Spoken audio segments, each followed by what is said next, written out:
É com grande alegria que nós estendemos mais uma vez as boas-vindas a todos vocês nesse sábado especial, sábado jovem, dia da mulher, um monte de coisa de uma vez só, né?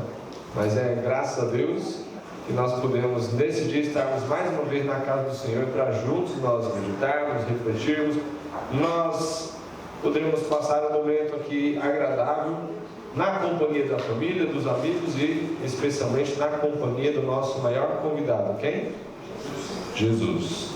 Que você nesse momento ore em seu coração, suplicando cada vez mais a presença de Cristo aqui conosco, que seu Espírito Santo trabalhe na minha voz, no meu pensamento, no meu coração, e trabalhe também com você, e nós possamos aproveitar nossos momentos aqui nesta igreja. Amém. Amém. Queridos, antes de entrarmos propriamente no culto de hoje, eu queria fazer uma errata com relação ao pensamento que eu trouxe aqui na escola sabatina. Eu não gostaria que vocês saíssem daqui com esse pensamento errado.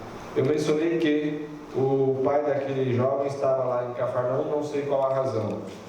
E eu mencionei errado. Eu fui ler a história aqui no grande conflito, e na lição dá um parecer, ele foi a Cafarnaum, aliás, ele foi de Cafarnaum a Caná, com esse objetivo, buscar a ajuda de Cristo, tá? Ele não foi lá assim para qualquer serviço e encontrou Jesus. Ele saiu da sua casa e foi até lá buscar Jesus para Jesus curar o filho dele. Então eu queria fazer essa correção para não ficar o pensamento errado aí, tá bom?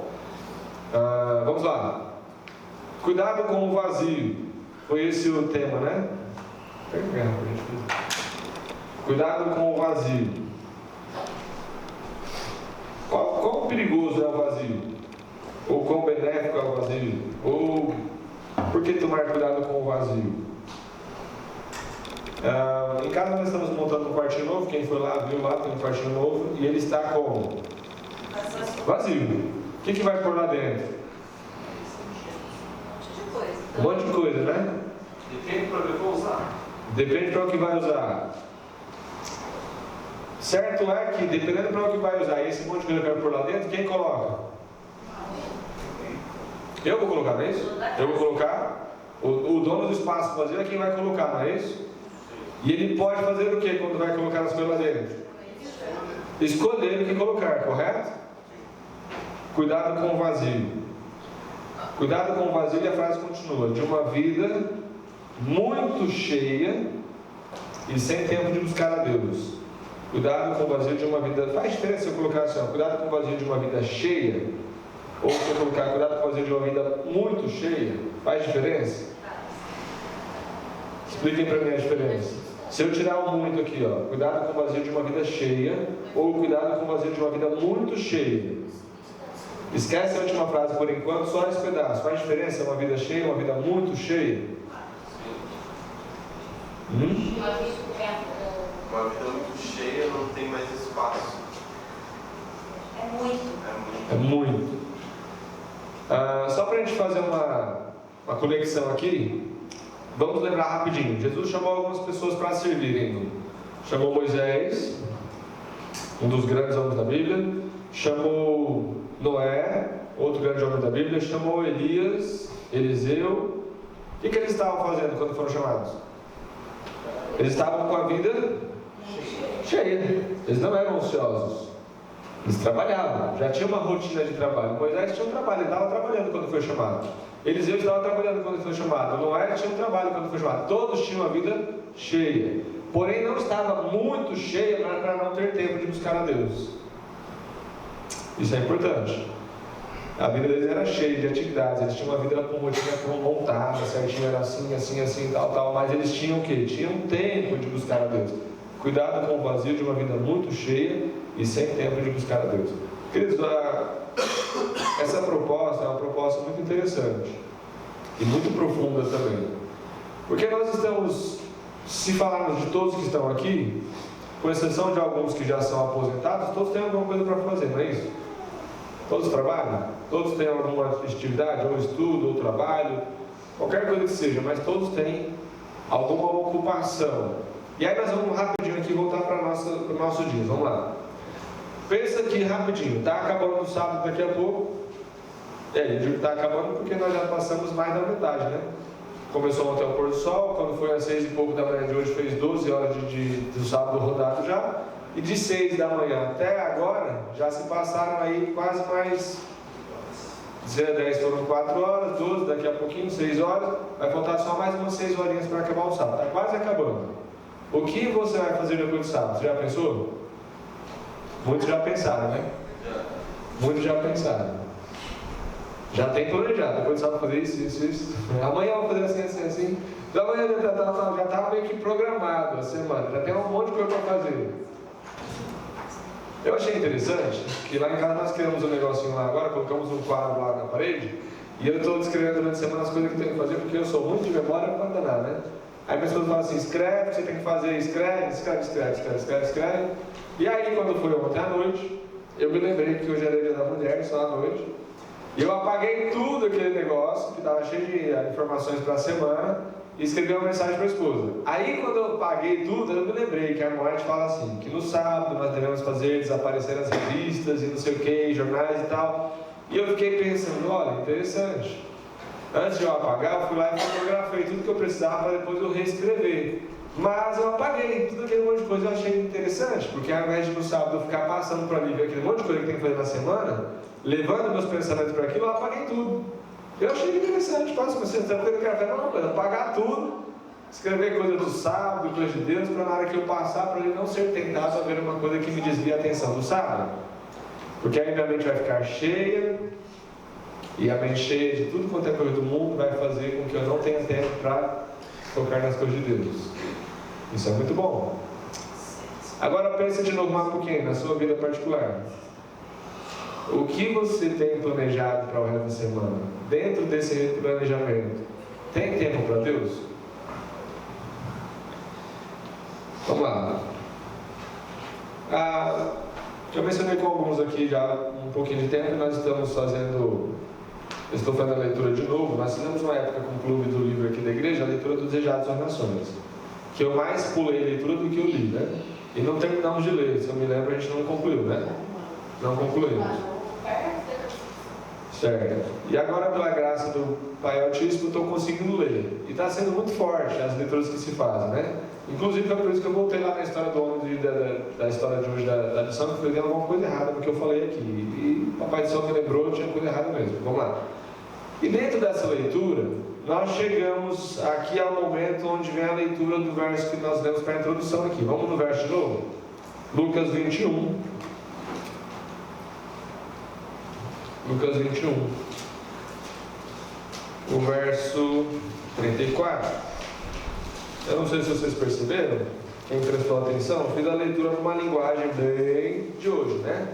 Olha a Bíblia que eu estou usando aqui, ó. Quem se lembra desses personagens aqui? Os bilíngues. É uma Bíblia de criança. A Bíblia de quem que é essa Bíblia? Exato. A linguagem prática, a linguagem que dá para a gente entender melhor. 21, verso 34 fala assim: E Jesus terminou dizendo: Fiquem alertas, não deixem que as festas, ou as bebedeiras, ou os problemas desta vida façam vocês ficarem tão ocupados, que aquele dia pegue vocês de surpresa, como se fosse uma armadilha, pois ele, esse dia, cairá sobre todos, no mundo inteiro. Portanto, fiquem vigiando e orem sempre, a fim de poderem escapar de tudo o que vai acontecer e poderem estar em pé na presença do Filho do Homem quando ele vier. Vamos contextualizar? Vamos achar esse texto onde é que ele está na história, para a gente tentar entender um pouquinho? Se a gente voltar um pouquinho nos capítulos anteriores, nós vamos encontrar que Jesus esteve no templo e ele fez novamente a segunda e última purificação do templo. Chegou lá, estava uma baderna, uma bagunça, ele fez o povo todo sair, expulsou todo mundo. E aí ele expulsou todo mundo. Quando as pessoas retornaram para o templo, encontraram Jesus com pessoas doentes, pessoas que estavam aleijadas, cegos. Encontraram criancinhas dormindo no colo de Jesus. Ele estava ali num ambiente muito favorável ao que realmente é a casa de Deus, um lugar para chegarem todos que precisam. Passou uns minutos, aí vieram os fariseus de novo, os saduceus, eles começaram de novo a criar caso para, como nós mencionamos na lição de hoje aqui, pegavam tudo que era detalhe da vida de Jesus para poder condená-lo, achar um motivo de condenação. Na sequência, Cristo solta aquele monte de ais sobre os fariseus. Ai dos fariseus, porque vocês fazem isso, ai porque vocês fazem aquilo, ai por isso, aquilo outro, tal, falou. E quando ele estava quieto lá no templo, depois que ele falou tudo isso, Aí vieram uns gregos que não podiam entrar no templo, pediram para chamar Jesus, ele saiu do templo, foi lá, deu uma entrevista para os gregos, conversou com os gregos, e agora ele tinha acabado de sair do templo. Quando ele estava saindo, ou melhor, lá dentro, ele tinha dito assim para os fariseus: a casa de vocês vai ficar deserta. E os discípulos ouviram aquilo e também ficaram assim meio espantados, né? Como assim? E aí quando eles foram saindo do templo, aí os discípulos mostraram para Jesus aquelas coisas, aquela construção devia ser magnífica, gente.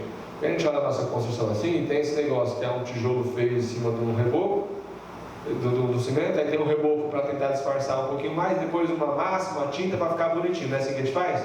Lá o negócio, pensa vocês, eram pedras de mármore puro, coisa linda. A construção dela era magnificente, era imensa.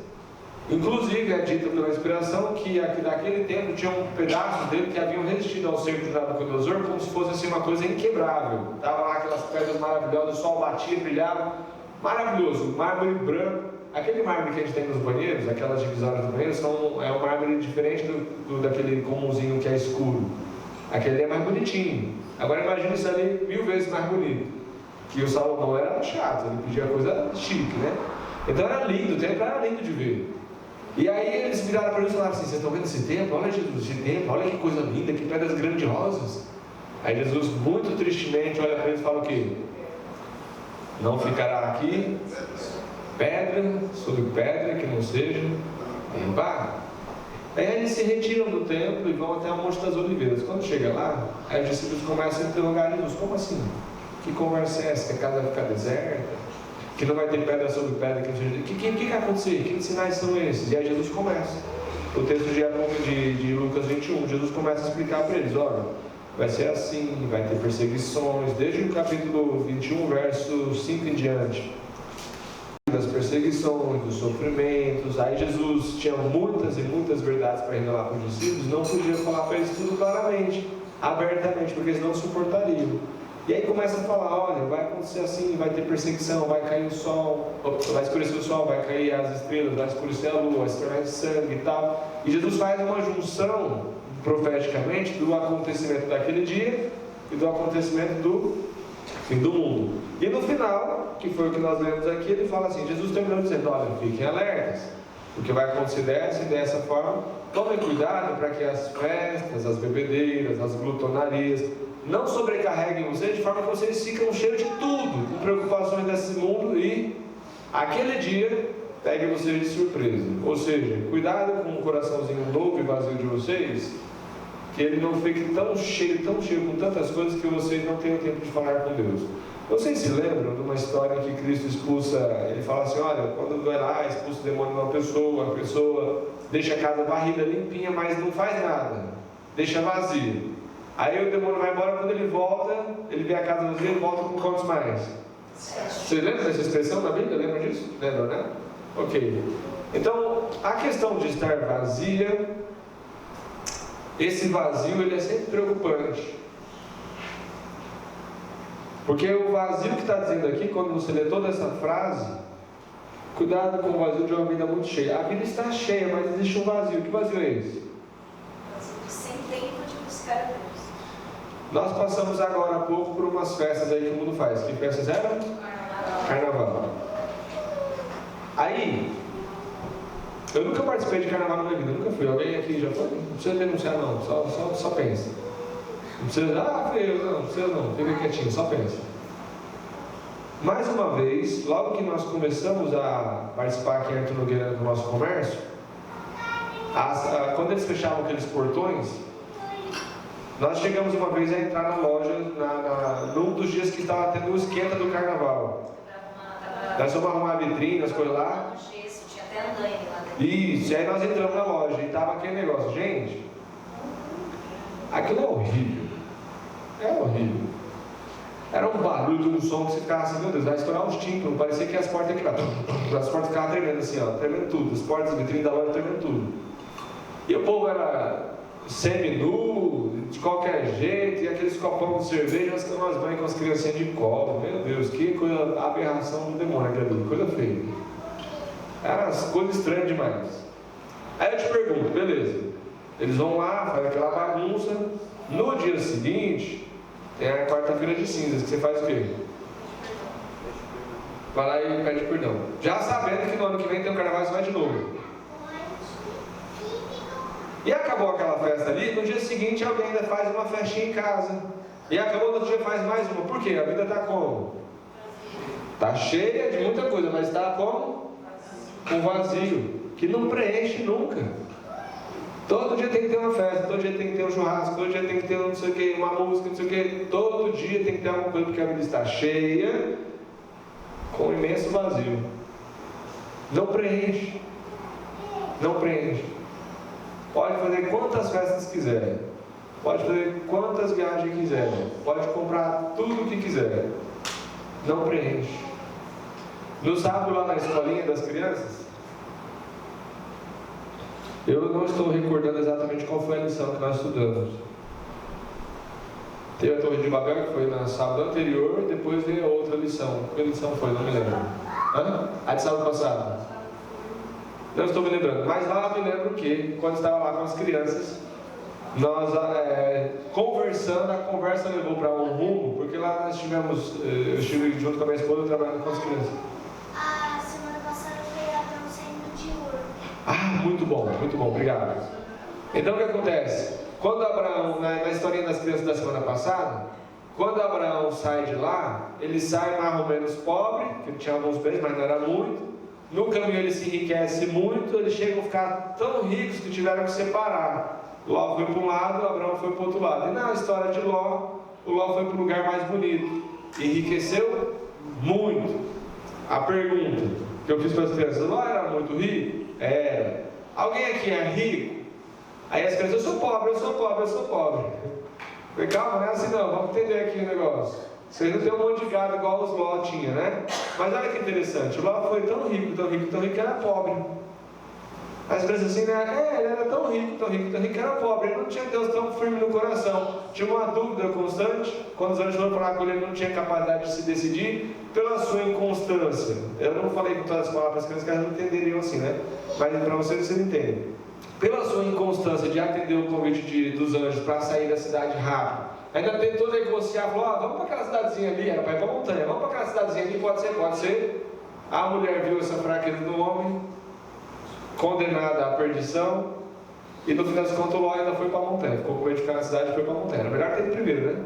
Não foi. Então a riqueza prendeu tanto ele com essas coisas, que ele ficou tão fascinado com aquilo, que na escolha nem deu preferência para o Abraão, que era mais idoso, fez a escolha pensando só em si mesmo, não se lembrou do ambiente, que poderia ser um ambiente que influenciaria os filhos para coisas maléficas, perdeu filhos que ficaram na cidade, perdeu a esposa, ainda perdeu as filhas. Perdeu tudo. Sim, as duas filhas que foram com ele, depois fizeram um monte de coisa errada lá, se tornaram mãe dos Moabitas e de outra nação que eu lembro que foi problema para Israel a vida inteira. Então veja bem, tão cheio de coisas, e tão vazio de Deus. Ainda bem que o Ló teve algum momento de conversão, arrependimento, tal. A Bíblia descreve ele como um dos heróis também, está salvo. Mas a família, praticamente a família toda perdida. Então, quando a gente fala assim, cuidado com o vazio, eu quero trazer pra gente, vamos lá. Como é que é na nossa vida? Cheia, vazia, cheia de quê? Faltando o quê? Quando Cristo começou a explicar as coisas para os discípulos, que eles questionaram: Senhor, qual vai ser o sinal da tua vinda? E aí chega esse pensamento que nós lemos para o pensamento de iniciar a nossa lição, o nosso culto de hoje. Em algum momento Cristo fala assim: olha, o mundo vai ficar como nos dias de Noé. Como eram os dias de Noé? Vocês só lembram dessa parte, né? Casavam-se e davam-se em casamento. Ei, tem gente querendo casar. Vamos lembrar um pouco mais, vamos lá. A inspiração, o texto da Bíblia fala assim: viu o Senhor que a maldade do homem se multiplicara sobre a terra. Nem falou do casamento ainda, só fala da maldade. A maldade se multiplicou sobre a terra, e que toda a imaginação dos pensamentos de seu coração era só má, continuamente. Tudo que eu planejava tinha alguma coisa ruim no meio, planejava tudo para fazer errado. E aqui não está citando o texto, mas se você for ler na Bíblia lá em Gênesis capítulo 6, se eu não estiver errado, que fala sobre o dilúvio, fala que quando Deus desceu para ver como estava o homem, ele falou assim: olha, vi que o homem é um só, todos eles falam a mesma língua, e eis o que agora vai acontecer: eles não terão limite para o que quiserem fazer. Por quê? Eles estavam unidos num só pensamento. Estranho de coisa boa? Quando a sua família está unida num só pensamento, quando você se une a Deus num único pensamento, com um único propósito, sua vida não vai ser cheia de muita coisa para não sobrar tempo para Deus. Vai ser uma vida completa com a presença divina. Agora o que acontece? Aqui é um pensamento mau, um pensamento sempre ruim, as coisas sempre ruins. E aí fala assim o pensamento: olha, inspirado, tudo que eu vou falar com vocês aqui, o que estamos falando, está baseado no livro Desejados das Nações, no capítulo 69. Deixa eu confirmar se é esse mesmo capítulo. Isso. O tema central, o Monte das Oliveiras, que foi onde Jesus teve esse diálogo com os discípulos, né? Fala aqui: os habitantes do mundo antediluviano desviaram-se de Jeová, recusando fazer sua vontade, seguiram após suas profanas imaginações e ideias pervertidas. Foi por causa da sua impiedade que foram destruídos. E aí fala assim: e atualmente o mundo está seguindo a mesma marcha. Não apresenta nenhum indício de glória milenial. Os transgressores da lei de Deus estão enchendo a terra de impiedade. Suas apostas, suas corridas, jogos, dissipações, costumes cheios de concupiscência, paixões irrefreadas estão rapidamente enchendo o mundo de violência. Então, quando Cristo fala assim: olha, vai ser igual foram nos dias antes do dilúvio, o que está acontecendo hoje é justamente isso. Nós estamos vivendo dias em que todo mundo está interessado em jogos, todo mundo está interessado em mundanas, festas mundanas, todo mundo está interessado em dissipação de meios, gastar meios à toa com qualquer coisa, paixões irrefreadas, especialmente relacionadas ao apetite, e fala assim: ó, isso tudo está enchendo o mundo rapidamente de violência. E aí Cristo menciona: olha, vai ser semelhante. Semelhante como? Justamente nessa situação. Por quê? Porque o que nós vemos no mundo caminhando é por isso. Vocês escutam falar de guerras? Faz uns dias que eu não procuro mais saber sobre isso. Mas a guerra lá da Rússia e Ucrânia já acabou? Não. Tá lá, já tem mais de ano já, né? A guerra que existe lá entre o Hamas e Israel. Ó. Ok, vamos deixar as guerras de fogo lá. E a guerra que está existindo aqui dentro do Brasil, brigando com os Estados Unidos, brigando com China, brigando com mais não sei quem? Essa guerra aqui normal, que a gente vê que não é guerra, que ninguém está dando tiro, mas é guerra. Está acontecendo, não está? E a guerra que existe entre partidos políticos aqui, os bolsonaristas, os lulistas dentro do Brasil? Aconteceu e está acontecendo. Continua, ela não se extinguiu, ela acontece ainda. Entre direito de liberdade de expressão, entre não poder falar, não existe ainda. Está acontecendo, ela existe. Vamos trazer para mais perto. E a guerra que existe na nossa casa?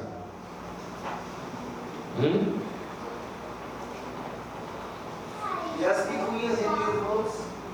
É porque eu pulei essa parte, né? Sair lá do poder político e direto para casa. Mas se a gente está na situação de casa com guerra, como é que está na igreja? Se a nossa casa vai A mesma coisa. Vai estar a mesma coisa. Ok? Olha só. Como não sabemos o tempo exato da volta de Cristo, somos advertidos a vigiar.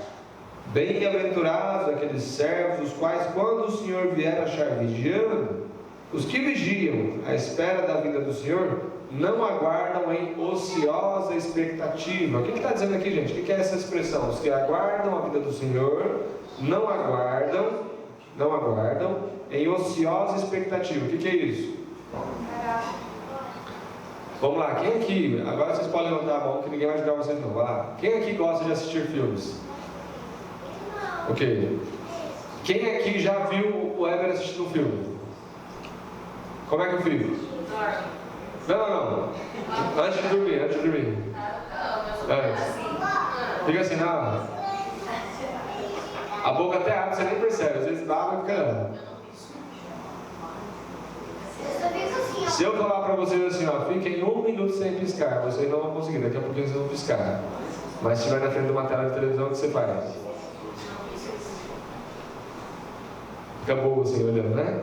Olha só, ociosa expectativa é isso, ficar ali igual um tonto assim, olhando assim, ó, Jesus vai voltar, vai voltar. Vamos ficar olhando na hora que ele chega? Vamos ficar olhando.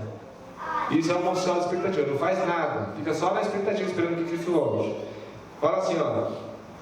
A expectação da vinda do Senhor fará os homens temerem-no, bem como aos seus juízos contra a transgressão. Devem despertá-los para o grande pecado de rejeitar os oferecimentos de misericórdia divinos, dos que aguardam o Senhor, purificam a alma pela obediência da verdade, com a vigilante espera, combinam ativo serviço.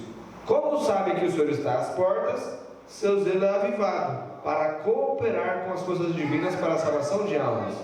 Esses são os sábios e fiéis servos que dão o sustento a seu tempo à casa do Senhor. Estão declarando a verdade especialmente para este tempo, como Noé, Enoque, Abraão e Moisés. Cada um declarou a verdade para seu tempo. Assim hão os que são servos de Cristo agora, dar a especial advertência para a sua geração. Então existe aqui uma classe de pessoas que falam assim, ó, eles estão aguardando a volta de Cristo, eles não sabem quando vem, mas eles não ficam despreocupados. Eles se enchem de Cristo, eles se importam em levar salvação a outras almas, eles buscam salvar pessoas, eles buscam salvar a si mesmos, eles buscam, assim como Noé, Moisés, Enoque, Abraão, pregar para as pessoas a mensagem para o seu tempo. Cada um tinha uma mensagem a pregar, e você fala assim, mas Abraão pregou o quê? Porque eu não lembro de nenhuma vez ter visto Abraão pregando para ninguém. Não estou vendo assim, ó, Abraão saiu lá, igual fala de Enoque que estava na sua casa, e aí ficava retirado, depois ele ia lá para a cidade pregar. Isso está falando de Enoque, mas de Abraão, o que fala de Abraão? O que ele fazia? Por exemplo, todo lugar onde ele chegava, o que ele fazia? Um altar. Quando ele saía, ele demolia o altar. Esse aqui é meu, eu vou guardar para mim só, ninguém precisa. Ele demolia? Não. Por quantas e quantas vezes nós ouvimos falar de pessoas que passavam por ele e falavam assim, olha, aqui esteve quem? Abraão, pai da fé. Ele pregava. Ele pregava. Para o seu tempo, a mensagem que ele pregava é necessário ter fé num Deus que salva, que provê, que cura. Cada um tinha uma mensagem. Para Noé a mensagem era, vocês se arrependem, entrem na arca, vai acabar o mundo. Para cada um tinha uma mensagem. Para nós também tem uma mensagem. Agora fala assim, mas Cristo apresenta uma outra classe. Porém, se aquele mau servo disser consigo, meu Senhor tarde virá, e começar a espancar os seus conservos, a comer, a beber com os temulentos. Temulentos são pessoas embriagadas, numa situação de orgia. Virá o Senhor daquele servo num dia em que não espera. Olha que interessante, o mau servo fala em seu coração, meu Senhor tarde virá. Cristo não diz que o mau servo fala assim, meu Senhor não virá. Ele diz que meu Senhor tarde virá. Ele não fala, não vai vir. Isso é um detalhezinho só que faz diferença. Olha só, ele não zomba da ideia da vinda de Cristo, mas no seu coração e por suas ações e palavras, declara que a vinda do Senhor está longe. Isso é perigoso. Ele não prega que Cristo volta, ele também não zomba de quem prega, ele também não fala, não, ele não virá, mas pelas suas ações, pelas suas palavras, ele declara que, está muito longe, vai ser na outra geração, vou ficar velhinho, vou morrer, ele vem só depois, ok? Sua influência leva outros a uma presunçosa e negligente demora. São confirmados na sua mundanidade. Paixões terrestres, pensamentos corruptos, tomam posse da mente. O mau servo come e bebe, une-se com o mundo na busca de prazer, espanca seus conservos, acusando e condenando que são fiéis ao mundo. Como é que acusa? Ele não fala mal, mas como é que ele acusa quem é fiel a Deus? Nós mencionamos aqui hoje, quando alguém vem e traz uma mensagem, uma advertência que vai direto a ele, aí o que ele se sente? Estou ofendido, estou dodóizinho, se eu pudesse eliminar essa pessoa, né? Mistura-se com o mundo, sendo semelhantes, crescem nas transgressões, é colhido no laço juntamente com o mundo. Virá o Senhor daquele servo a hora que ele não sabe. Queridos, como é que está o mundo, hein? Acordado ou adormecido para a realidade espiritual? Dormindo. E como é que nós muitas vezes estamos? Nós cantamos aqui que Deus chama homens fortes. Aqui foi lido, a Maria que leu aí o texto falando sobre os jovens, né? Os jovens vão lá, se humilhem sobre Deus, sobre a orientação divina, Deus vai exaltá-los. Faça a vontade divina, querendo dizer outras palavras, ok? Olha só. Vamos trazer mais um pensamento para a gente fechar esse pensamento aqui. O mundo cheio de rixas, repleto de ímpios prazeres, acha adormecido em sua segurança carnal. Os homens estão deixando a vida de Cristo para longe, riem das advertências. E continuam dizendo, né? Todas as coisas continuam como desde o princípio da criação. Um dia de amanhã será como este, o outro maior, mais famoso. Vamos, damos-nos ao prazer. E Cristo diz assim, eis que eu cedo venho, como um ladrão. Aí o mundo responde aqui: onde está a promessa da sua vinda? Estão se cumprindo os sinais. Enquanto eles gritam paz e segurança, aproxima-se repentina destruição. Quando o escarnecedor, rejeitador da verdade, se torna presunçoso, quando a rotina de trabalho nos vários ramos de ganhar dinheiro é prosseguida sem consideração para com os princípios, quando o estudante está ansioso, buscando conhecimento de tudo, menos da Bíblia, Cristo vem como um ladrão. O que eu falei aqui? Nós estamos falando sobre uma vida cheia, sem tempo de buscar a Deus. O que faz a minha vida ficar muito cheia hoje que não me deixa buscar a Deus? Existe um negócio que ontem meu pai mandou para mim até um link da cidade onde ele nasceu. A cidade onde ele nasceu, em Minas Gerais, chama-se Diamantina. Ela tinha um outro nome antes, mas ela foi muito conhecida aqui no Brasil, foi marcada por ser uma cidade que houve muito minério de diamante. Outros lugares de Minas Gerais tem muito, e de outros lugares do Brasil, mas Minas também especialmente, houve muito aquele negócio de corrida do ouro, lembram-se disso? Corrida do ouro, as pessoas iam para Minas e tal. E até hoje existe esse negócio de correr atrás de ouro, né? Eu achei interessante que nós cantamos e na hora que nós cantamos, fala assim, foi na escola sabatina, cantamos e fala assim: nos bens terrestres, em nosso ouro, abundantes bênçãos nele porá. Quem tem ouro guardado aí em casa? Alguém tem? É só uma expressão, gente. O ouro, onde você coloca seu tesouro. Ninguém tem tesouro escondido em casa, mas ela fala assim: onde você coloca seu tesouro, ele está no seu coração. Então essa expressão do ouro, tudo que você tem em bem, se você pudesse trocar por ouro, daria alguma coisa. É ouro, você tem um bem, alguma coisa preciosa, seu coração está ali. O mundo corre atrás de ouro, o mundo corre atrás de riqueza, atrás de dinheiro. Tudo que me leva a correr atrás de dinheiro, diz aqui o pensamento, quando estiver com a rotina de trabalho nos vários ramos de ganhar dinheiro, sem consideração para com os princípios, quando o estudante está ansioso buscando conhecimento de tudo, menos da Bíblia, aí Cristo volta como um ladrão. Por quê? Porque ele está correndo atrás de tudo, está enchendo a vida de meios de ganhar dinheiro, de conseguir conquistar casa própria, carro próprio e não sei o que mais, e casamento e tudo mais. Está enchendo. É errado fazer isso? Não, mas quando está muito cheia disso, o que acontece com outras coisas que são essenciais? Presta atenção na frase, a frase fala assim, quando a rotina do trabalho nos vários ramos de ganhar dinheiro é prosseguida sem consideração para com os princípios. O que está dizendo? Existe um problema aqui, o problema é, você está correndo nos vários ramos de trabalho para conseguir dinheiro sem consideração para com os princípios. Quais os princípios? Todo recurso que ele precisa trabalhar para a glória de Deus, ele precisa render para isso. Se ele não rende para isso, tem alguma coisa errada. Tudo que eu estudo, tudo que eu aprendo tem que ter um objetivo. Qual o objetivo? Encher para a glória de Deus. Se eu não faço isso, existe um problema. Tudo que eu procuro, tudo que eu faço, se Deus não tem espaço para estar junto, há um problema. E eu queria que nós concluíssemos um pensamento que dias atrás nós postamos no grupo da igreja, alguns comentaram, e eu gostaria de lembrar novamente, porque está dentro desse contexto. Fala assim: a crise aproxima-se, furtiva e gradualmente de nós. O sol brilha no firmamento, fazendo seu ordinário percurso, e os céus declaram ainda a glória de Deus. Os homens ainda comem, bebem, plantam, edificam, casam e dão-se em casamento. Os comerciantes continuam a vender e comprar. Os homens se empurram uns aos outros, contendem pelas mais altas posições. Os amantes do prazer aglomeram-se ainda nos teatros, nas corridas, nos antros de jogos.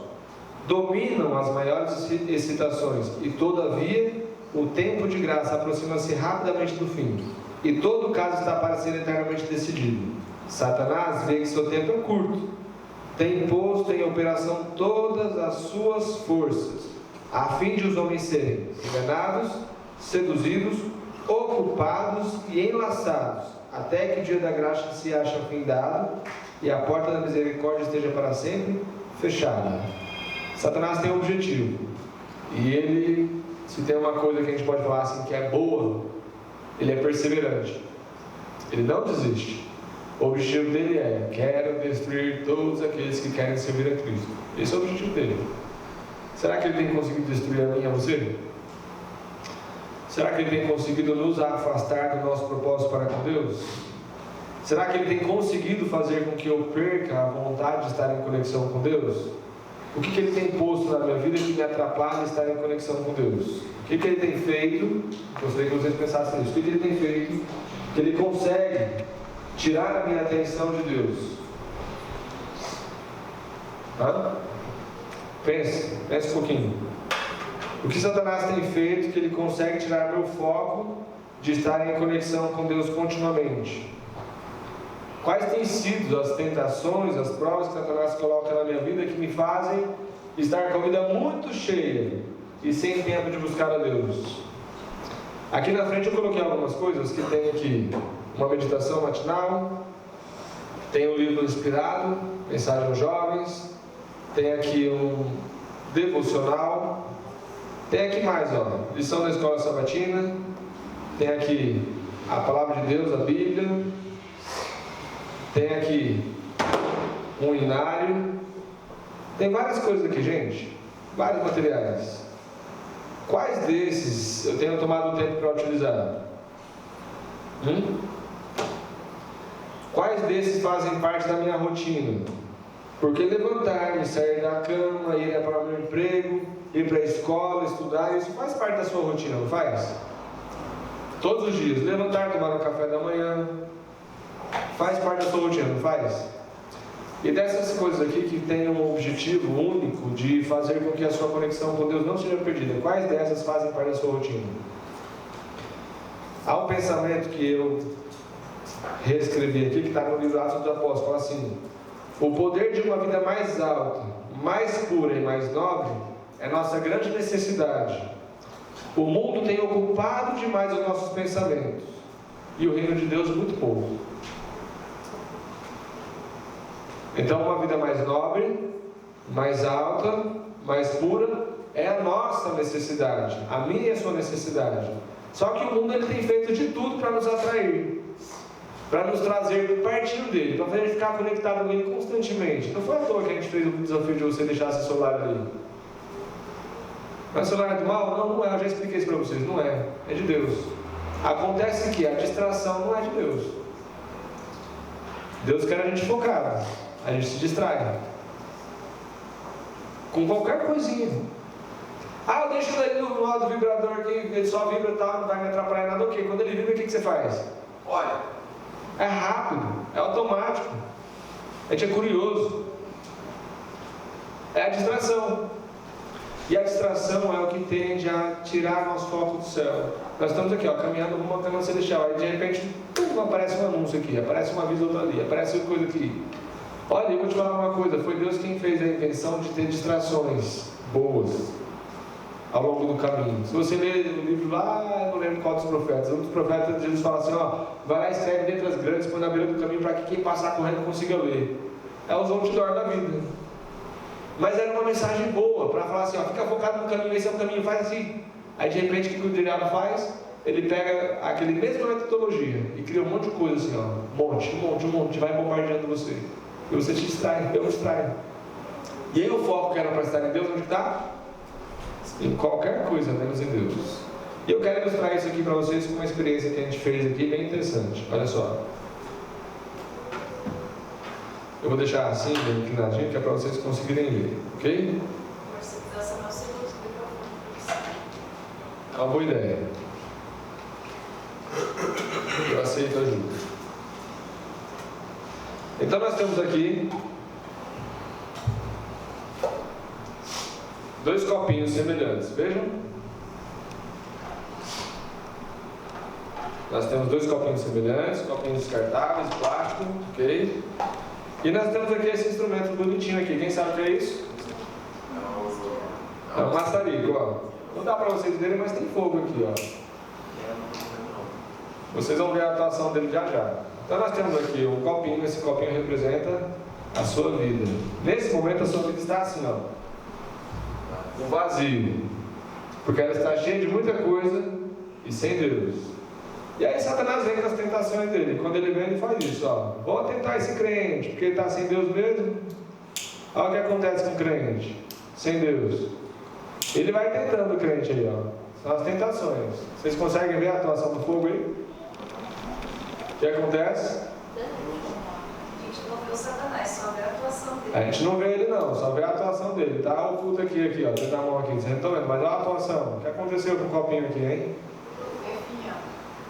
O que aconteceu com o crente? Opa! Não era pra pegar fogo não, porque senão esse negócio fica fedendo aqui. Tá aí, eu estou a atuação do crente. Ok. Crente sem Deus, vida vazia, acontece isso. E aí você continua aqui na sua vida vazia, porém, contudo, todavia, um dia você conhece Jesus. E através do conhecimento de Jesus, você aprende que a lição da escola sabatina te fortalece. Você aprende que cantar louvores a Deus te fortalece. Você aprende que buscar na sua palavra guia te fortalece. Você aprende que estudar as coisas do Espírito de Profecia te enobrece, te faz ter mais amplitude sobre o que conhece. Você aprende que quando você consegue usar um negocinho como esse, olha só, isso aqui é bem interessante, esse devocional. Ele tem algumas...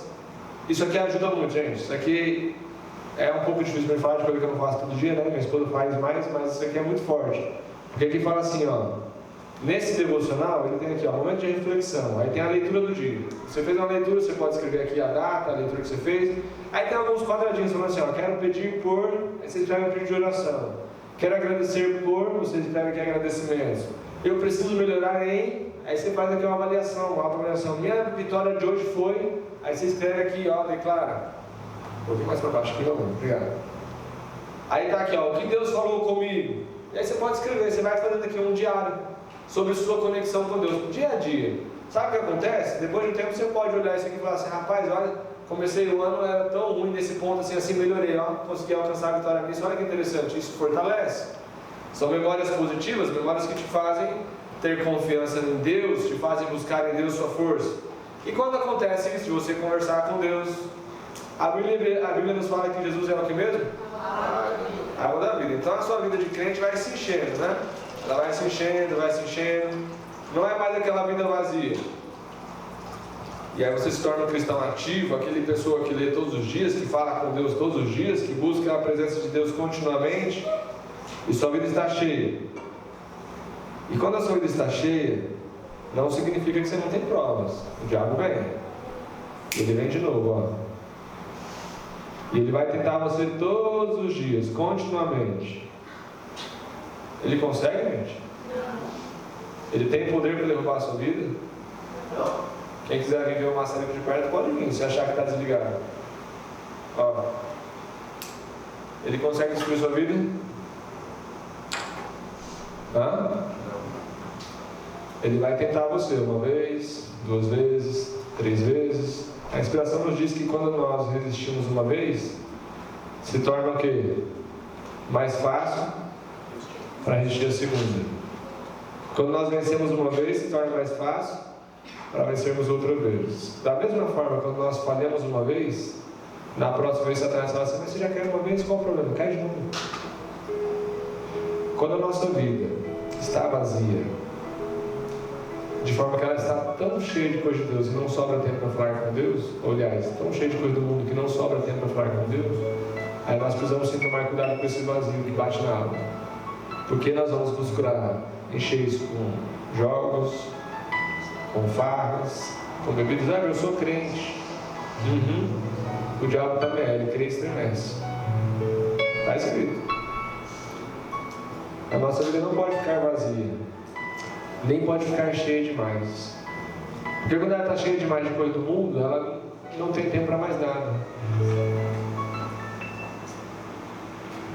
Você e eu precisamos lembrar disso. Todas as vezes em que nós sentimos vontade de desanimar, todas as vezes que nós sentimos necessidade de falar assim, ó, não consigo mais, eu preciso parar. Tira um momento para ficar a sós com Deus, falar com Ele. Aquele texto que a Mayra leu, Eclesiastes 3, o verso 27, se não me engano. Eclesiastes não, Lamentações. Eu continuei lendo os versinhos, olha o que fala aqui, ó. Lamentações de Jeremias, Lamentações, vamos lá. 3, o verso 27. Ela deu pra gente e falou assim, e é bom, eu li na versão daqui, né? E é bom que as pessoas aprendam a sofrer com paciência desde a juventude. Olha a sequência do verso, fala assim, olha, quando Deus nos faz sofrer, devemos ficar sozinhos, pacientes e em silêncio. Devemos nos curvar humildes, pois ainda pode haver esperança. Quando somos ofendidos, não devemos reagir, mas sim suportar todos os insultos. O Senhor não rejeita ninguém para sempre. Ele pode fazer a gente sofrer, mas também tem compaixão, porque o seu amor é imenso. E continua. Quando nós passamos por prova, o que diz aqui? Que nós devemos o quê? Confiar em Deus em silêncio. Esperar em Deus em silêncio. Que Ele vai suprir, Ele vai prover, Ele vai resolver tudo. Buscar de Deus reforço. Buscar de Deus ajuda. E é através da sua palavra, através de louvores, através de qualquer dessas opções que nós temos de estar em conexão com Deus, que nós conseguimos deixar a nossa vida cheia, sem termos que nos preocupar com algum vazio, porque nós teremos tempo de falar com Deus. O próprio Cristo, quando esteve na terra, quando estava em agonia, estava para ir ao Getsemane, sabendo que dali era a sua morte, ele participou da ceia e em seguida saiu dali como? Cantando, buscando de Deus força, em oração para suportar toda a situação e prova que viria à sua frente. O nosso convite para você hoje é que você realmente tenha cuidado com o vazio de uma vida muito cheia, que fique sem tempo para buscar a Deus.